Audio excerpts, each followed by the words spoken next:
जय हिंद।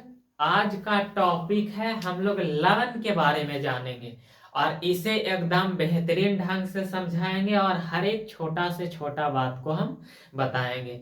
और वीडियो को अंत तक देखना। यदि पूरा वीडियो को देख लेगा तो यहाँ से जो भी सवाल बनता है वो आपसे नहीं छूटेगा। तो लवन लवन को समझने के पहले अम्ल की जानकारी होना चाहिए और उसके बाद क्षार के भी जानकारी होना चाहिए। तो सबसे पहले अम्ल के बारे में बताते हैं। तो जिसका स्वाद खट्टा होगा, क्या बताएं कि जिसका स्वाद खट्टा होगा, जिसका स्वाद खट्टा होगा वो क्या कहलाएगा? अम्ल कहलाएगा। क्लियर। उसके बाद क्षार की जानकारी होना चाहिए। तो क्षार को ही कहते हैं भस्म। मतलब क्षार को और किस नाम से जानते हैं? तो भस्म के नाम से जानते हैं। तो जिसका स्वाद कड़वा होगा, जिसका स्वाद कड़वा होगा वो सब के सब का कहलाएगा? क्षार कहलाएगा। जैसे चूना, चूना खाया है और यही चुनवा खैनी के साथ खाया जाता है, तो वो चूना का स्वाद कड़वा होता है, तो वो चूना क्या कहलाएगा? क्षार कहलाएगा। उसके बाद नींबू तो खाया होगा, नींबू का स्वाद खट्टा होता है, तो वो क्या कहलाएगा? अम्ल। अब अम्ल और क्षार के बारे में तो पता हो गया। तो जब अम्ल और क्षार आपस में मिल जाएगा, मिलने का मतलब दोनों आपस में अभिक्रिया कर लेगा, और जब अभिक्रिया करेगा तो क्या बनावेगा? लवण। और लवण के साथ साथ क्या बनाएगा? जल। और जल का सूत्र क्या होता है? H2O। लवण क्या है? समझ में आया? अम्ल और क्षार आपस में अभिक्रिया करेगा तो क्या बना देगा? लवण बना देगा। इसे उदाहरण के मदद से समझाते हैं और एकदम बेहतरीन ढंग से समझ में आएगा। जरा यहाँ ध्यान से देखेगा। ई बताओ क्या लिखें? HCl। इसी को कहते हैं हाइड्रोक्लोरिक अम्ल। HCl को क्या कहेंगे? हाइड्रोक्लोरिक अम्ल। उसके बाद आप जरा ध्यान से समझेगा। NaOH, इसको कहेंगे सोडियम हाइड्रा ऑक्साइड। और सोडियम हाइड्रा ऑक्साइड को ही कहते हैं कास्टिक सोडा। तो बता ई कहा है? ई है हाइड्रोक्लोरिक अम्ल। और उसके बाद ये का है? सोडियम हाइड्रोक्साइड, यानी ये है कास्टिक सोडा। और कास्टिक सोडा का स्वाद कड़वा होता है, तो ई का हो जाएगा? ई हो जाएगा क्षार। अब दोनों आपस में अभिक्रिया कर लेगा। दोनों आपस में क्या करेगा? अभिक्रिया करेगा। आप जरा ध्यान से समझेगा। अभिक्रिया करता है तो एकरा में एगो घटना घटता है।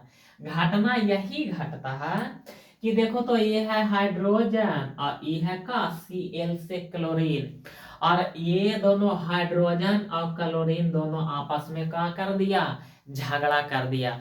पहले बहुत बढ़िया से प्यार मोहब्बत से दोनों साथे रह रहा था। कौन कौन? तो हाइड्रोजन और क्लोरीन। लेकिन ई दोनों में किसी वजह से क्या हो गया? ई लड़ाई। और लड़ाई हुआ तो बात धीरे धीरे डिवोर्स तक चला गया। अब आगे समझेगा। ई कहा है? सोडियम। ई है ऑक्सीजन और ई कहा है? हाइड्रोजन। अब का हुआ? ई सोडियम बेचारा अकेले हो गया। ई सोडियम बेचारा का हो गया? अकेले। और ई ऑक्सीजन और हाइड्रोजन दोनों मिलके केकरा से लड़ाई कर दिया? सोडियम से लड़ाई कर दिया। अब सोडियम को कह रहा है ऑक्सीजन और हाइड्रोजन कि आप तोरा साथे न रहो, आप कर का डिवोर्स। मतलब एकदम अलगे। आप बताओ, यहाँ पर हाइड्रोजन और क्लोरीन अलगे हो गया, और एजा पर कौन अलगे हो गया? बेचारा सोडियम को अलगे कर दिया और ऑक्सीजन और हाइड्रोजन दोनों साथ ही रह गया। तब उस कंडीशन में क्या होगा? अच्छे कोई बात ना, यहाँ से बंटवारा हो गया और यहाँ से भी क्या हो गया? बंटवारा हो गया। अब क्या हुआ कि चल ठीक है, बंटवारा तो कर ही दिया। इस सोडियम दौड़ल दौड़ल आया और केकरा से मुलाकात कर लिया? क्लोरीन से मुलाकात कर लिया। यानी सोडियम के प्यार मोहब्बत केकरा से हो गया? क्लोरीन से हो गया। अब प्यार मोहब्बत के बाद होता है शादी, और शादी होता है तो दोनों साथ हो जाएगा। तो एक हनी दोनों आपस में का हो गया? मिल गया। और मिलेगा तो का बनेगा? NaCl। NaCl मतलब का सोडियम क्लोराइड। और सोडियम क्लोराइड को ही कहते हैं नीमक। और नीमक का है लवण है। नीमक का है लवण। बात यहाँ तक समझ में आया। अब यहाँ से कहेगा ई हाइड्रोजन की हम अकेले कहले रहेंगे। ई दौड़ल दौड़ल आया केकरा से मुलाकात कर लिया, ऑक्सीजन और हाइड्रोजन से मुलाकात किया, धीरे धीरे प्यार मोहब्बत हुआ और ओकर बाद खानियो शादी रचा लिया। और शादी रचावेगा तो बता एगो हाइड्रोजन और एगो हाइड्रोजन, एगो हाइड्रोजन दूगो हाइड्रोजन, यानी का होगा H2। और उसके बाद ई कहा ऑक्सीजन, तो ऑक्सीजन वो तो साथे रहेगा H2O। क्लियर। यानी अभी तुरंत बताएं कि अम्ल और क्षार मिलेगा तब बनेगा लवण। देखो यहाँ पर ई लवण बना कि नहीं, NaCl। उसके बाद अभी तुरंत हम बताएं कि और साथे साथे जल बनता है, तो देखो यहाँ भी जल बना कि नहीं। उदाहरण की मदद से भी हम समझा दिए। अब तो मेमोरी में सेट हो गया होगा। अब इसका जरा कुछ उदाहरण हम लोग जानते हैं। किसका उदाहरण? लवण के उदाहरण। किसका उदाहरण जानेंगे? एग्जाम्पल। और एग्जाम्पल तो खड़े खड़े सवाल पूछता है, ठीक ना। एग्जाम्पल अब जानेंगे। एग्जाम्पल यानी उदाहरण। किसका उदाहरण? तो लवण का उदाहरण। किसका उदाहरण? तो लवण का उदाहरण। उदाहरण का मतलब जैसे में। आप जरा समझेगा जैसे में। तो सबसे पहले एक बात याद रखना। सबसे पहले चलो एक याद रखो, नमक, जिसको क्या कहते हैं NaCl। और इसी को कहते हैं क्या? Sodium chloride. और इसी को कहते हैं साधारण नमक। इसको क्या कहेंगे? इसको कहेंगे साधारण नमक, जिसका इस्तेमाल हम लोग डेली करते हैं भोजन के रूप में। एक उदाहरण याद रहेगा। उसके बाद अगला जरा ध्यान से समझेगा। अगला क्या है? खाने वाला सोडा। क्या है? खाने वाला सोडा। और इसका सूत्र होता है NaHCO3 का NaHCO3 NaHCO3। इसको क्या कहते हैं? खाने वाला सोडा। खाने वाला सोडा। खाने वाला सोडा। अब जरा एक बात और याद रखना। यहाँ से तो डायरेक्ट सवाल बनेगा कि निम्न में से कौन है खाने वाला सोडा। तो सूत्र होगा NaHCO3। और इसी को कहते हैं सोडियम बाइकार्बोनेट। इसी को क्या कहेंगे? Sodium bicarbonate. इसको क्या कहेंगे? इसको कहेंगे सोडियम बाइकार्बोनेट। ये बता रहे हैं इसके पीछे कुछ राज है। इसको कहेंगे का सोडियम बाइकार्बोनेट। सोडियम बाइकार्बोनेट यानी खाने वाला सोडा का रासायनिक नाम सोडियम बाइकार्बोनेट। उसके बाद अगला उदाहरण जरा याद रखना। अब हम लोग जानेंगे धोने वाला सोडा। और धोने वाला सोडा का सूत्र होता है, जरा ध्यान से सुनेगा, Na2CO3 इंटू 10H2O। क्या होता है? Na2CO3 into 10H2O। Na2CO3 into 10H2O। और इसी को कहते हैं कौन सोडा? तो कहेंगे धोने वाला सोडा। धोने वाला सोडा। आप जरा ध्यान से समझेगा। यही धोने वाला सोडा है ना, इसको कहेंगे, मतलब इसका रासायनिक नाम का है। तो याद रखना इसका रासायनिक नाम है सोडियम कार्बोनेट। इसका रासायनिक नाम का है, तो इसका रासायनिक नाम है सोडियम कार्बोनेट। आप तो मेमोरी में तो सेट हुआ होगा। कहेगा बाय बाय। बाय बाय कहेगा मतलब वो खाने वाला की बात कर रहा है, यानी सोडियम बाइकार्बोनेट। Sodium bicarbonate. तो सोडियम बाइकार्बोनेट मतलब खाने वाला सोडा। और जब कहेगा सोडियम कार्बोनेट तब वो हो जाएगा धोने वाला सोडा। और ये वाला एग्जाम के व्यू से और ये वाला एग्जाम के व्यू से एग्जाम VVI है। VVI का मतलब वेरी वेरी इंपॉर्टेंट। यहाँ से सवाल कई तरह से बनता है और पूछा भी जाता है, इसीलिए याद रखना। अब इसका उपयोग जानेंगे। तो बताओ, नमक का उपयोग हम लोग किस रूप में करते हैं? तो खाने के रूप में। और अचार के परिरक्षण में, अचार के परिरक्षण में किसका इस्तेमाल करते हैं? तो अचार क्या, अचार के परिरक्षण में, अचार के परिरक्षण में किसका इस्तेमाल करते हैं? नमक के। अब भोजन के रूप में भी तो नमक का इस्तेमाल करवे करते हैं। उसके बाद खाने वाला सोडा का इस्तेमाल कहाँ करते हैं? तो ये वाला बात जरूर याद रखना कि पेट में अम्लीयता बढ़ जाता है तो उसको दूर करने के लिए किसका इस्तेमाल करते हैं? खाने वाला सोडा का। और उसके बाद अग्निशामक यंत्र में किसका इस्तेमाल करते हैं? तो खाने वाला सोडा के। तो खाने वाला सोडा के केगो उपयोग बताए हैं? 2 उपयोग बताए। सबसे पहला उपयोग हम क्या बताएं कि यदि पेट की अम्लीयता, क्या, पेट की अम्लीयता बढ़ जाता है, पेट की अम्लीयता बढ़ जाता है तो उसको भी दूर करने में किसका इस्तेमाल करते हैं? खाने वाला सोडा का। उसके बाद अग्निशामक, क्या, अग्निशामक, अग्निशामक यंत्र में भी किसका इस्तेमाल करते हैं? यानी यंत्र का हो या मशीन का हो, बात से में किसका इस्तेमाल करते हैं? तो खाने वाला सोडा यानी सोडियम बाइकार्बोनेट का इस्तेमाल करते हैं। क्लियर।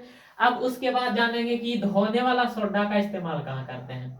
ये तो जानता होगा, कपड़ा को साफ करने में। का, कपड़ा को साफ करने में, कपड़ा को साफ करने में किसका इस्तेमाल करते हैं? तो कपड़ा को साफ करने में हम लोग धोने वाला सोडा का इस्तेमाल करते हैं, यानी सोडियम कार्बोनेट का इस्तेमाल करते हैं। यहां तक तो बातें क्लियर हुआ। अब हम लोग जानेंगे लवण के प्रकार के बारे में। लवण के प्रकार, तो सबसे पहले ये बताओ, सोडियम बाइकार्बोनेट का सूत्र बताओ। तो NaHCO3। और इसी को कहते हैं क्या? इसी को कहते हैं खाने वाला सोडा। धोने वाला सोडा को कहते हैं क्या? Sodium carbonate. और इसका सूत्र क्या होता है? तो इसका सूत्र होता है Na2CO3 इंटू 10H2O। इसी को कहते हैं सोडियम बाइकार्बोनेट। सोडियम बाइकार्बोनेट नहीं, सोडियम कार्बोनेट कहते हैं। और सोडियम कार्बोनेट को ही कहते हैं धोने वाला सोडा। क्लियर। जब रह जाएगा सोडियम बाइकार्बोनेट तो वो हो जाएगा खाने वाला सोडा। जब कहेगा सोडियम कार्बोनेट तो वो हो जाएगा धोने वाला सोडा। अब हम लोग लवण के प्रकार के बारे में जानेंगे। किसके बारे में? तो लवण के प्रकार के बारे में जानेंगे। तो लवण मुख्य रूप से 4 तरह के होता है। लवण के बाल बच्चा के गो? 4 गो। चारों बारी बारी से समझेगा। सबसे पहले हम लोग जानेंगे समान लवण के बारे में। सबसे पहले किसके बारे में जानेंगे? तो समान लवण के बारे में जानेंगे। और उसके बाद अगला हम लोग जानेंगे अम्लीय लवण के बारे में। किसके बारे में?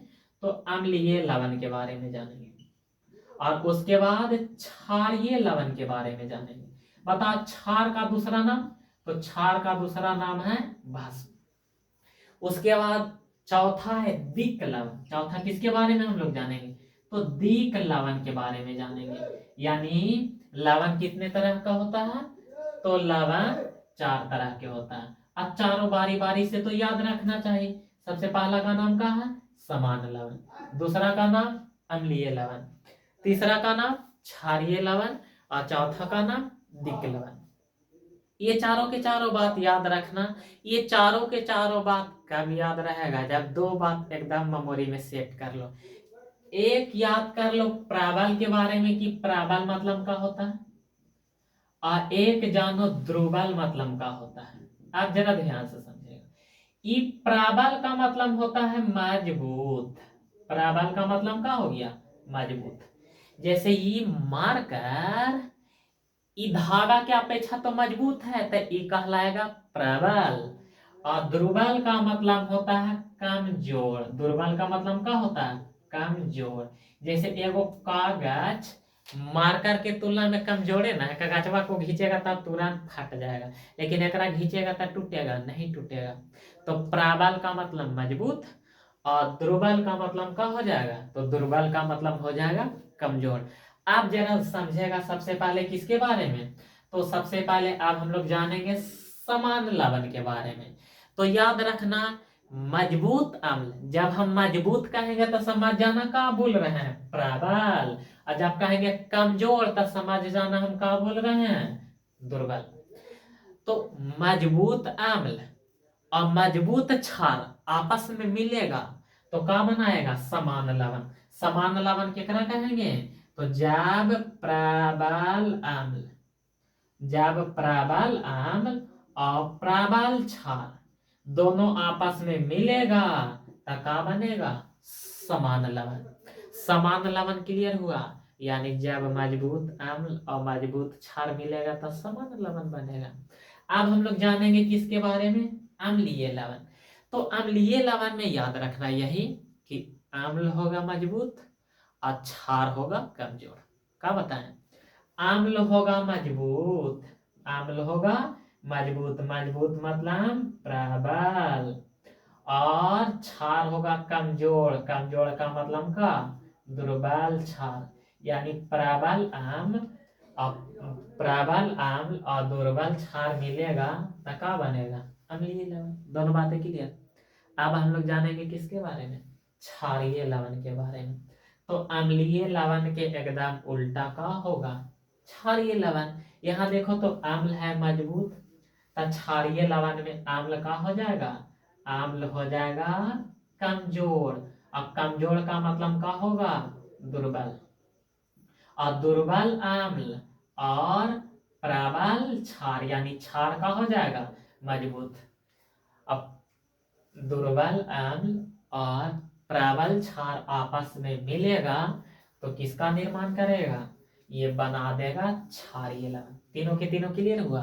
अब हम लोग जानेंगे दिक लवण के बारे में। किसके बारे में जानेंगे, दिक लवण के लिए यही याद रखना है कि दो गो लवण, के गो लवण, दो लवण, और दोनों लवण का विलयन जलीय हो और उसको वाष्पीकृत कर देंगे तो कौन सा लवण का निर्माण होगा, दिक लवण। दिक लवण समझ में आया, दो एकदम सरल लवण है और उसके जलीय विलयन को वाष्पीकृत कर देंगे तब किस लवण का निर्माण होगा, दिक लवण की। एक बार और, दो सरल लवण के जलीय विलयन को वाष्पीकृत कर देंगे तो कौन लवण बनेगा, दिक लवण बनेगा। इसका उदाहरण बताते हैं, जैसे में फिटकिरी। फिटकिरी देखा होगा, शेविंग करता होगा, दाढ़ी बनाता होगा, तो दाढ़ी बनाने के बाद फिटकिरी लगा दिया जाता है ना, जो उजला पत्थर की तरह होता है। तो ये फिटकिरी किसका उदाहरण है, दिक लवण का उदाहरण है। यहाँ तक तो बातें क्लियर हुआ। लवण से जितना संभावना है सवाल बनने का, वो हर एक सवाल हम आपको बता दिए हैं। अगर इतना याद रहेगा तो आपसे सवाल यहाँ से पूछेगा तो निश्चित है बनेगा।